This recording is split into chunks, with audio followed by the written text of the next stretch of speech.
Hello friends, welcome to Abhipedia powered by Abhimanyu IAS. My name is Rohit Mida. Students, जैसे कि हम सब जानते हैं एसएससी एमटीएस तो एग्ज़ाम डेट नज़दीक आती जा रही है, धीरे धीरे टाइम निकलता जा रहा है और हम एग्ज़ाम की तरफ बढ़ते जा रहे हैं।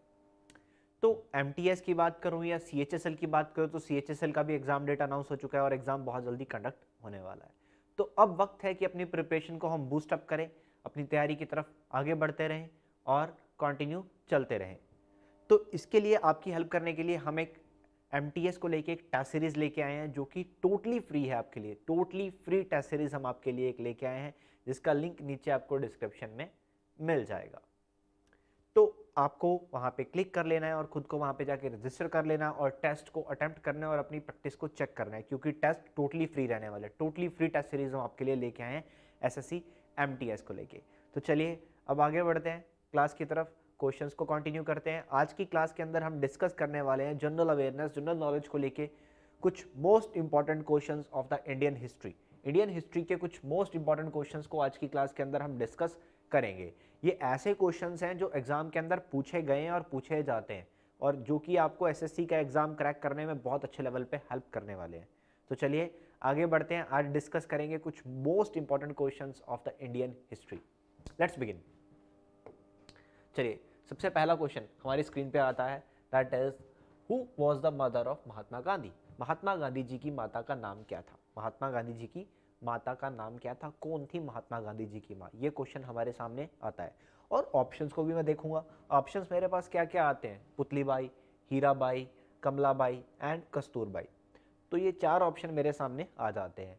अब क्वेश्चन क्या था? महात्मा गांधी। तो महात्मा गांधी के बारे में मुझे सब पता होना चाहिए। Mahatma Gandhi the father of nation, ठीक है, राष्ट्रपिता की उपाधि इनको मिली थी। तो चलिए थोड़ा सा महात्मा गांधी के बारे में जानते हैं और फिर आते हैं आंसर के ऊपर। अब मैं गांधी जी की बात करूं, अब मैं यहाँ पे गांधी जी की बात करूं तो गांधी जी का जन्म हुआ था 2 अक्टूबर 1869। कहाँ पे? पोरबंदर गुजरात में। पोरबंदर गुजरात के अंदर इनका जन्म हुआ था। ठीक है, स्पेलिंग हो सकता है थोड़ा सा गड़बड़ हो जाए। तो उसके बाद इनके पिता का नाम, ठीक है, पहले तो गांधी जी का पूरा नाम क्या था? मोहनदास करमचंद गांधी। मोहनदास करमचंद गांधी। और इनके पिता का नाम था करमचंद गांधी। करमचंद गांधी। माता का नाम, जो कि क्वेश्चन था, माता का नाम था पुतलीबाई। पुतलीबाई, ठीक है, पिता का नाम करमचंद गांधी, माता का नाम पुतलीबाई। एंड उसके बाद 13 साल की उम्र में इनकी शादी कर दी गई। 13 साल की उम्र में ही इनका विवाह कर दिया गया था। इनका विवाह किया गया था और इनके विवाह के बाद इनकी जो पत्नी थी उनका नाम क्या था? उनका नाम था कस्तूरबा। ठीक है, कस्तूरबा ये इनकी पत्नी का नाम था। गांधी जी, महात्मा गांधी जी, ठीक है। 4 बच्चे थे इनके, 4 बच्चे थे इनके, 4 बच्चे।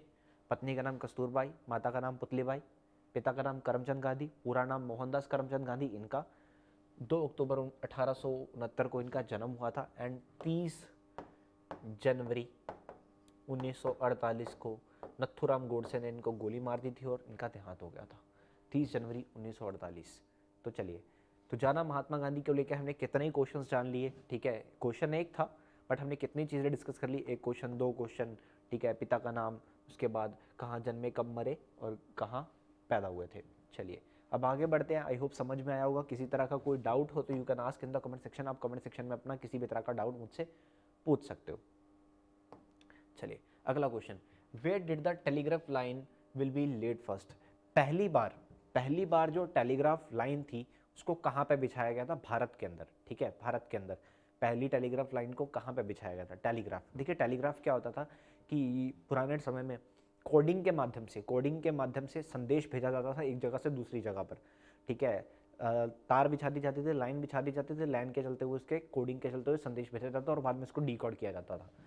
तो ये पहली जो टेलीग्राफ लाइन थी ये 1851 में, अक्टूबर 1851 में बिछाई गई थी कलकत्ता से डायमंड हार्बर तक।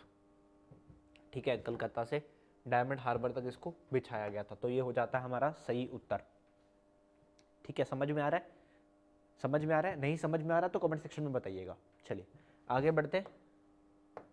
अगला question, where was the Guru Nanak Dev born. देखिए गुरु नानक देव जी सिख धर्म के पहले गुरु थे। ठीक है, गुरु नानक देव जी पहले गुरु थे। इनका जो जन्म था ये हुआ था 15 अप्रैल 1469। ठीक है, 15 अप्रैल 1469 को इनका जन्म हुआ था। गुरु नानक देव जी पहले सिख गुरु थे। इनका जन्म हुआ 15 अप्रैल 1469 को इनका जन्म हुआ। बट जन्म कहाँ पे हुआ, जन्म कहाँ पे हुआ? तो इनका जन्म हुआ था तलवंडी में। तलवंडी, तलवंडी जिसको आज ननकाना साहिब भी बोलते हैं, और ये जगह आज पाकिस्तान में है। इसको ननकाना साहिब भी बोला जाता है, और ये जगह आज पाकिस्तान में है, पाकिस्तान पंजाब में है, जहाँ पर गुरु नानक देव जी का जन्म हुआ था। गुरु नानक देव जी की बात करूँ तो इनके जो पिता थे उनका नाम था मेहता कालूराम, और माता का नाम था तृप्ता देवी, तृप्ता, माता तृप्ता। और उसके बाद 10 सिख गुरु टोटल रहे। पहले थे गुरु नानक देव जी, उसके बाद गुरु अंगद देव जी इनकी जगह पर गद्दी पे बैठे थे। चलिए, तो गुरु नानक देव जी का जन्म कहाँ हुआ था? दैट इज तलवंडी में। इसका आंसर हमने जान लिया। चलिए अब आगे बढ़ते हैं। कुछ और भी चीज़ें आप जान रहे हैं जिसको आप नोट करते जाइएगा ताकि आपके सारे डाउट्स क्लियर होते जाए। नेक्स्ट हमारे पास आता है अमीर खुसरो। अमीर Khusro was the disciple of home? अमीर खुसरो इनमें से किसके शिष्य थे? अमीर खुसरो, तो देखिए अमीर खुसरो द ग्रेट पोइट, ये एक बहुत ही महान पोइट थे, कवि थे अमीर खुसरो जी। ठीक है, दैट इज तुगलक के दरबार में, तुगलक, ठीक है, घिसाउद्दीन तुगलक जब था तो तुगलक के सरकार में तुगलक के राज में एक बहुत ही महान जो पर्सन थे वो थे अमीर खुसरो जी। बट ये एक पर्सन के शिष्य थे, डिसाइपल, ठीक है, वो कौन था? तो वो थे निज़ामुद्दीन औलिया, निज़ामुद्दीन औलिया। ठीक है, ये वही निज़ामुद्दीन औलिया है जिनके नाम पे यहाँ पर हज़रत निज़ामुद्दीन दरगाह, ठीक है, बनाई गई थी। तो निज़ामुद्दीन औलिया के ये भक्त थे, शिष्य थे अमीर खुसरो जी, अमीर खुसरो, निज़ामुद्दीन औलिया। चलिए अब आगे बढ़ते हैं अगले क्वेश्चन की तरफ। Who the following told हुनूस दिल्ली दुरास्त, Delhi is still far away? इनमें से किसने ये शब्द कहे? क्या शब्द कहे? हुनूस दिल्ली दुरस्त, हुनूस दिल्ली दुरस्त, जिसका मतलब क्या है कि दिल्ली अभी भी दूर है। ठीक है, इनमें से किसके ये शब्द थे? देखिए, घिसाउद्दीन तुगलक की मैंने बात करी, तो तुगलक जो था उसको लगता था कि ये जो औलिया है, ठीक है, निज़ामुद्दीन औलिया, तो ये सूफ़ी पीपल्स जो हैं ये क्या कर रहे हैं, ये अपना राज ठाट इकट्ठा कर रहे हैं, अपने आप को बना रहे हैं और मेरी सियासत के खिलाफ भड़का रहे हैं, उसको ऐसा लगता था। तो एक बार जब तुगलक बंगाल में गया हुआ था, बंगाल में जंग के लिए गया हुआ था, तो वहाँ से जब बंगाल से वापस लौट रहा था तो वहाँ पर उसने एक आदेश दिया कि मेरे आने से पहले, मेरे दिल्ली पहुंचने से पहले ये जो औलिया है, निज़ामुद्दीन औलिया है, ये दिल्ली छोड़कर चला जाए। ठीक है, तो राजा ने हुक्म दिया एक, ठीक है, कि निज़ामुद्दीन औलिया दिल्ली छोड़कर चला जाए। और ये जो निज़ामुद्दीन औलिया वाला जो फरमान था ये उन्हीं के शिष्य, ठीक है, निज़ामुद्दीन औलिया के शिष्य अमीर खुसरो जी से पढ़वाया गया, क्योंकि अमीर खुसरो जी उसके दरबारी थे, उसके दरबार में काम करते थे, तुगलक के दरबार में। तो जब ये फरमान पढ़ के सुनाया गया निज़ामुद्दीन औलिया को, तो तब निज़ामुद्दीन औलिया जी ने शब्द कहे कि क्या? हुनूस दिल्ली दुरस्त, हुनूस दिल्ली दुरस्त, की दिल्ली अभी दूर है, दिल्ली अभी दूर है, ये शब्द उन्होंने बोले। ठीक है, कि दिल्ली अभी दूर है, तो ये शब्द उन्होंने बोले। अब इस शब्द का मतलब क्या था? तो कि दिल्ली अभी दूर है, क्योंकि तुगलक दिल्ली पहुंच ही नहीं पाया था। ठीक है, उसने बोल तो किया कि मेरे दिल्ली पहुंचने से पहले कि इनको दिल्ली छोड़ के चले जाना है, बट जैसे ही वो दिल्ली पहुंचता, दिल्ली पहुंचने से पहले रास्ते में एक स्टॉर्म आया, तो जिसके चलते हुए वो राजा तुगलक वहीं मर गए और वो दिल्ली पहुंच ही नहीं पाए। ठीक है, तो ये एक सूफ़ी पर्सन के जो शब्द होते हैं बोला जाता है, तो वही यहाँ पर काम करके कि हुनूस दिल्ली दुरस्त, दिल्ली अभी दूर है, तो इसके चलते हुए वो राजा दिल्ली पहुंच ही नहीं पाया। तो ये शब्द कहे थे निज़ामुद्दीन औलिया ने, निज़ामुद्दीन औलिया जी के ये शब्द थे। चलिए अब आगे बढ़ते हैं। अगला क्वेश्चन ये रहा आपकी स्क्रीन पे। When did the US drop the atomic bomb on the Japanese city Hiroshima? America ने, यूएस ने यहाँ पर बॉम्ब फेंका था, किसके ऊपर? जापान के एक शहर हिरोशिमा के ऊपर। वर्ल्ड वॉर 2 की बात है ये। ठीक है, कब ये बॉम्ब फेंका गया, कब ये बॉम्ब फेंका गया? तो देखिए, बेसिकली जापान के 2 शहरों के ऊपर यहाँ पर बॉम्ब फेंका गया था। ठीक है, दैट इज हिरोशिमा ठीक है, जो यहाँ पर क्वेश्चन में पूछा गया। एंड दूसरा था नागासाकी, ये यहाँ पर 2 शहरों के ऊपर बॉम्ब फेंका था। तो नागासाकी के ऊपर बॉम्ब फेंका था 9 अगस्त 1945 को, 9 अगस्त 1945 को। एंड हिरोशिमा के ऊपर फेंका था 6 अगस्त 1945 को, 6 अगस्त 1945, जो कि यहाँ पर उत्तर हो जाता है। ठीक है, उसके बाद मैं बात करूं तो हिरोशिमा के ऊपर जो बॉम्ब फेंका गया इसका नाम था लिटिल बॉय,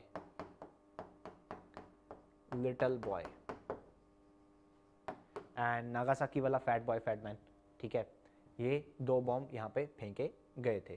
किसने फेंके थे? यूएस के द्वारा। ये 2 शहर डिस्ट्रॉय हो गए थे पूरी तरह से। उसके बाद जापान ने सरेंडर कर दिया था। चलिए आगे बढ़ते हैं। Next question, who was the eldest brother among the Pandavas? Pandav. ठीक है, महाभारत की कहानी सबने सुनी होगी, महाभारत के बारे में सबने पढ़ा होगा। तो महाभारत की अगर मैं बात करूं तो 5 पांडव थे। ठीक है, राजा पांडु के 5 पुत्र। ठीक है, राजा पांडु के 5 पुत्र थे। अब 5 पुत्र कौन कौन से? युधिष्ठिर, भीम, अर्जुन, नकुल, सहदेव, ये 5 पुत्र। सबसे पहले था युधिष्ठिर, सबसे बड़ा पुत्र कौन था? युधिष्ठिर, उसके बाद भीम था, उसके बाद अर्जुन और उसके बाद नकुल और सहदेव। तो सबसे बड़े पुत्र का नाम पूछा गया है, दैट इज युधिष्ठिर। तो 5 पांडव में सबसे श्रेष्ठ युधिष्ठिर। इनकी माता थी कुंती। चलिए अगला क्वेश्चन यहां पे आता है कि गांधी जी ने नॉन कोऑपरेशन मूवमेंट की जो शुरुआत थी वो कब करी थी? Non cooperation movement, that is असहयोग आंदोलन। बेसिकली 1919 में जलियांवाला बाग हत्याकांड हुआ और उसके बाद सरकार रॉलेट एक्ट लेके आई, ब्रिटिश गवर्नमेंट रॉलेट एक्ट लेके आई। तो उसके अगेंस्ट गांधी जी ने अंग्रेज़ों भारत छोड़ो आंदोलन को स्टार्ट कर दिया था, नॉन कोऑपरेशन मूवमेंट को स्टार्ट कर दिया था गांधी जी के द्वारा। गांधी जी 1915 में साउथ अफ्रीका से भारत लौटे थे अपना लॉ प्रैक्टिस करके, और 1920 में गांधी जी ने ये नॉन कोऑपरेशन मूवमेंट को स्टार्ट किया था। 1920 में गांधी जी ने इसको स्टार्ट कर दिया था, that is non cooperation movement 1920, British government के खिलाफ। Next, battle of Kannauj was fought in the year. Kannauj की लड़ाई इनमें से किस वर्ष में हुई थी? कनौज की लड़ाई इनमें से किस वर्ष में हुई थी? कनौज की लड़ाई, देखिए कनौज की लड़ाई बेसिकली हुमायूं और यहाँ पे शेर शाह की बात होती है। ठीक है, तो चौसा की लड़ाई इन दोनों के बीच में हुई थी जिसमें हुमायूं हार गया था, और उसके बाद हुमायूं ने अपने भाइयों को इकट्ठा किया, उनकी फोर्सेस को लेके आया, और उसके बाद इसने फिर शेर शाह से जब लड़ाई करी तो ये कनौज में लड़ाई हुई थी। बैटल ऑफ कनौज इसको बोला जाता है। ये हुई थी 1540 में। पहले वाली लड़ाई 1539 में हुई थी, उसके बाद 1540 में कनौज की लड़ाई हुई थी, 1540 में। ठीक है, हुमायूं और शेर शाह, हुमायूं हार गया था फिर से। चलिए आगे बढ़ते हैं अगले क्वेश्चन की तरफ। अगला क्वेश्चन हमारे पास हमारी स्क्रीन के ऊपर आता है, Adolf Hitler was from. Adolf Hitler किस देश से थे? किस देश के बेसिकली बिलोंग करते थे? Adolf Hitler. अब हिटलर का नाम सबने सुना हुआ। हिटलर का नाम जब भी आता है एक देश, एक बहुत ही शक्तिशाली देश सामने आ जाता है, उस देश का नाम था जर्मनी। तो Hitler was from Germany, Hitler Germany से था। चलिए अब आगे बढ़ते हैं। अगला क्वेश्चन यह रहा आपकी स्क्रीन पे। अब गांधी जी को लेके एक और क्वेश्चन आ गया, तो गांधी जी के बारे में पढ़ना तो नहीं भूलना भाई। Gandhi ji studied law in. Gandhi ji ने अपनी लॉ की पढ़ाई कहाँ पे करी थी? तो देखिए लॉ की पढ़ाई गांधी जी करने गए थे लंदन। ठीक है, लंदन इनर टेम्पल पे, वहाँ पे इन्होंने पढ़ाई करी थी। तो यूनाइटेड किंगडम यहाँ पर हमारा सही उत्तर हो जाता है, यूनाइटेड किंगडम, यूके। तो क्योंकि लंदन में इन्होंने पढ़ाई करी तो यूके हमारे पास सही उत्तर हो जाता है। चलिए अब आगे बढ़ते हैं। अगला question, group of monuments at Hampi. स्मारकों का एक समूह है हम्पी। तो हम्पी कहाँ पे है? देखिए Hampi is a world heritage site, is a विश्व स्थल धरोहर। ये विश्व स्थल धरोहरें यहाँ पर यूनेस्को के द्वारा डिक्लेयर की जाती हैं। यूनेस्को यो की संयुक्त राष्ट्र संघ, यूनेस्को का एक ऑर्गेनाइजेशन है जो दुनिया में कल्चरल हेरिटेज को लेके, एजुकेशन एक्टिविटीज़ को लेके काम करता है, that is United Nation Educational Scientific and Cultural Organization, UNESCO. तो यूनेस्को के द्वारा यहाँ पर वर्ल्ड हेरिटेज साइट्स को अनाउंस किया जाता है, and Hampi is a world heritage site. अब हम्पी है कहाँ पे? तो हम्पी इज इन कर्नाटका। हम्पी कहाँ पे? ये कर्नाटका में है, कर्नाटका में। बहुत सिंपल से क्वेश्चन है, ये पेपर के अंदर ऑलरेडी पूछे जा चुके हैं और दोबारा जरूर पूछे जाएंगे। नेक्स्ट क्वेश्चन हमारे पास आता है, द फेमस हवा महल is in which city of Rajasthan. देखिए हवा महल एक बहुत ही फेमस प्लेस है, एक मॉन्यूमेंट है, ये राजस्थान के किस शहर में स्थित है हवा महल। तो अगर आप राजस्थान घूमे हो तो आपको इसके बारे में डेफिनेटली पता होना चाहिए, क्योंकि ये बहुत ही फेमस प्लेस है, that is in Jaipur. Jaipur में एक बहुत ही फेमस जगह है ये, दैट इज़ हवा महल, हवा महल। चलिए अगला क्वेश्चन आपकी स्क्रीन पे ये रहा, in which language Buddha preached. Buddha ने किस भाषा में उपदेश दिया था, बुद्ध ने। तो देखिए जब बुद्ध वंश का शुरुआत हुई थी, ठीक है, महात्मा बुद्ध, गौतम बुद्ध जब शुरुआत हुई थी, तो अपनी एक अलग सी लैंग्वेज में बेसिकली बुद्धा ने लिखा और उसको एक नाम दिया गया, उस भाषा को एक नाम दिया गया, that is Pali language, that is Pali language. तो पाली लैंग्वेज में लिखा था बुद्धा ने, पाली लैंग्वेज। चलिए अगला क्वेश्चन, कोई डाउट आ रहा है किसी तरह का, मन में किसी तरह की दुविधा है, कंफ्यूजन है, तो you can write in the comment section. Comment section आपके पास है, उसमें लिखिए, बताइए क्या डाउट आ रहा है। एंड अगर क्लास अच्छी लग रही है तो क्लास को लाइक करना नहीं भूलना है, क्लास को लाइक कर देना अगर क्लास अच्छी लग रही है तो, एंड अपने फ्रेंड्स के साथ शेयर भी करना है ताकि वो भी इसका बेनिफिट ले पाएँ। चलिए अगले क्वेश्चन की तरफ चढ़ते हैं। अगला क्वेश्चन और लास्ट क्वेश्चन हमारा ये, Aurangzeb put his father dash under house arrest in Agra fort. तो औरंगजेब ने अपने पिता को हाउस अरेस्ट यानी कि कैद में ले लिया था आगरा फोर्ट में। देखिए आगरा फोर्ट सबसे पहले तो अकबर ने बनवाया था, एक क्वेश्चन तो मैंने आपको ये बनवा दिया, आगरा फोर्ट किसने बनवाया था, आगरा फोर्ट अकबर ने बनवाया था, ठीक है। बट यहाँ पर क्वेश्चन क्या पूछा गया कि औरंगजेब के पिता कौन थे। औरंगजेब ने अपने पिता को जेल में डाल दिया था और राजा बन गया था, गद्दी पे बैठ गया था, तो औरंगजेब के पिता का नाम यहाँ पर पूछा गया है। तो देखिए मैं शुरुआत से आपको मुगल राजाओं के नाम बताता हूँ। पहला मुगल राजा 1526 ईस्वी में भारत आया था, दैट इज़ बाबर, ठीक है। बाबर यहाँ पर सबसे पहले भारत आया था। बाबर का बेटा था हुमायूं, बाबर का बेटा था हुमायूं, हुमायूं का बेटा था अकबर, हुमायूं का बेटा था अकबर, अकबर का बेटा था जहांगीर, जहांगीर का बेटा था शाहजहां, और शाहजहां का बेटा था औरंगजेब।